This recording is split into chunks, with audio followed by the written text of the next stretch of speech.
welcome. It's Colin Daniel here. I'm from riffninja.com. It's my teaching website, and I'm here to give you a sample of what I love to do, which is to teach people how to play.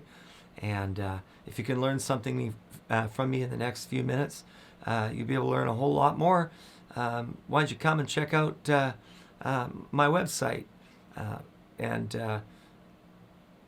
go to the Riff Ninja Academy, and there's a free 3-day trial if you want to really check it out. But if you're not and you're just interested in this lesson, that's cool too. I'm here to help you either way. And this is about being an amazing guitar player with just 6 chords.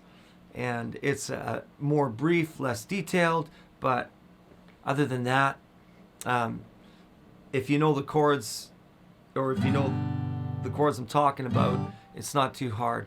Need to know G, C, and D. And there's several forms of G, C, and D. I like to play my G with the extra second string fretted, you know, with my, so I flip it around instead. The most standard way to play a G is like this, with the third finger on the first string, but I like to move my third finger over to the second string on the 3rd fret, and then my pinky underneath it. That's a nice G. And I'll play the C like standard form C, or C like this, and then D like this, standard form D.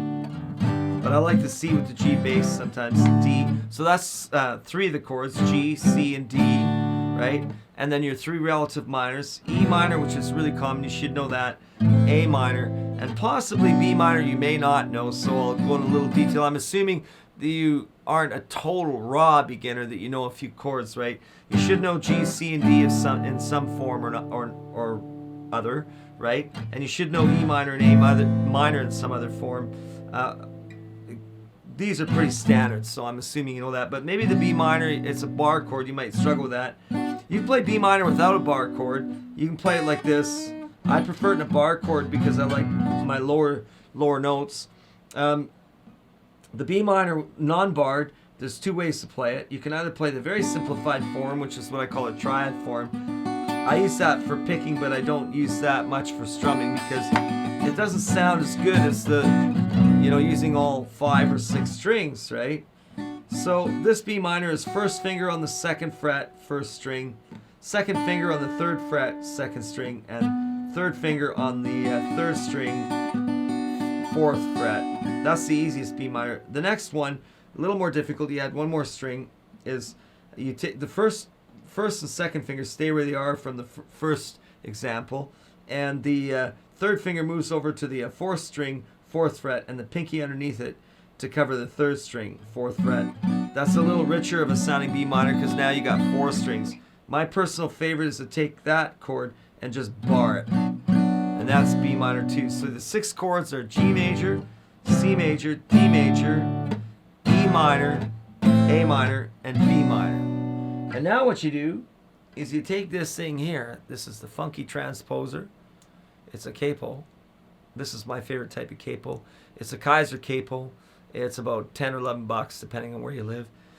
You can adjust the tension of the capo to match your string, the type of guitar you're set up. Like if your strings are higher, you've got thicker strings on your guitar. It takes more strength to clamp down on the strings properly. Too much tension on the strings and they're out of tune. Not enough tension on the strings and they buzz. So I'll give you an example. So the reason why I'm using a capo is because once we've got these chords down, these chords are the 6 basic chords in the key of G, right? And they can actually be played in a chord scale in order, like in scale order. All you got to do is go alphabetically, like G major, that's 1, because you're in the key of G major. A minor, that's 2. B minor, that's 3. C major, that's 4. D major, that's 5. And E minor, that's 6. Together they make a chord scale.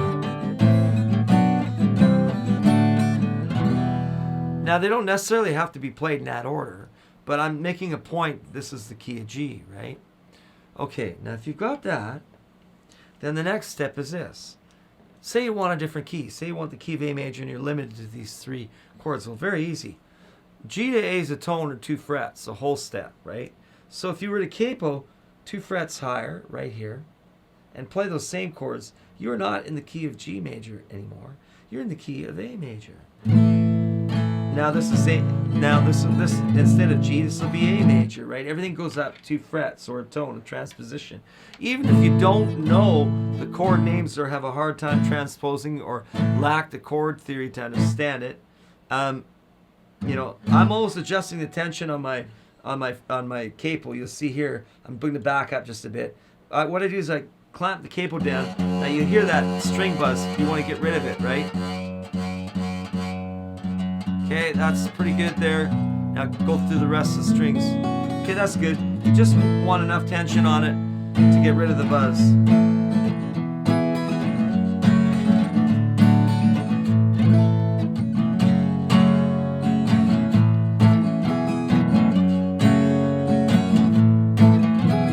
Now we're in the key of A.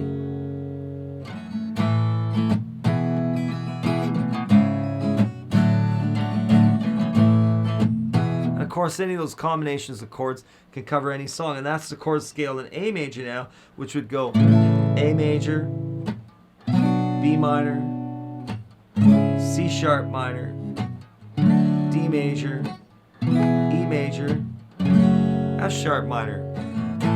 Same chords, just now with the capo, you've moved them up. We can go up. We can go to any key we want with this. We can cover any of the 12 keys, even in between keys. Like, for example, a real bad key to play on the guitar is B flat. You get that a lot in gospel music because it's written out for the piano, and the piano likes B flat. The guitar doesn't like it very much when it's in standard pitch.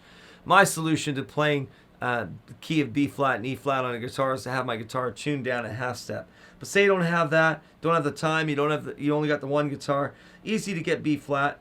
If this is G major, G to A to B flat is a tone and a half, right? That's 3 frets. So if I move up one more fret from the A, that's A sharp or B flat. So at the 3rd fret, I have the key of B flat, right? I've still got 1, 2,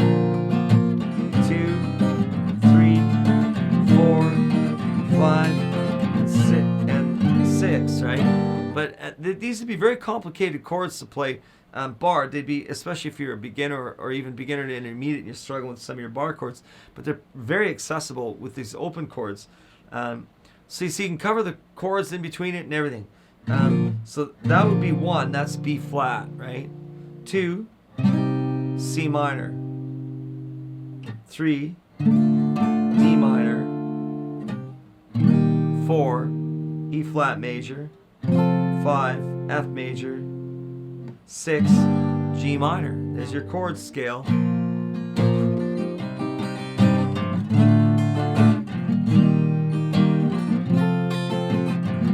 And like I said, depending on the song you're wanting to learn or play, these chords could all be used in the song or just some of them. It depends on the song, but the thing is, those are your 6 chords for any key. Say you wanted the key of C major. Now you raise it, and it's easy enough to figure out. You raise it. Now we raise it to the 5th fret.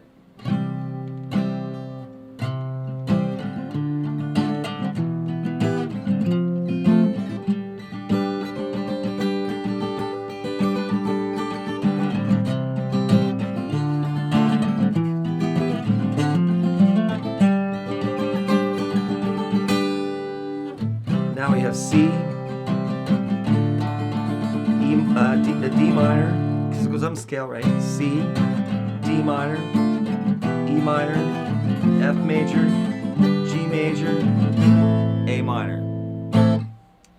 Okay, that should keep you out of trouble for a while. Handy little device, the capo, isn't it? All right, if you like this, you can come and check me out at my Riff Ninja website. Come and check me out at the Riff Ninja Academy. Take care and enjoy your playing, and I hope this has helped you out. And see you for now.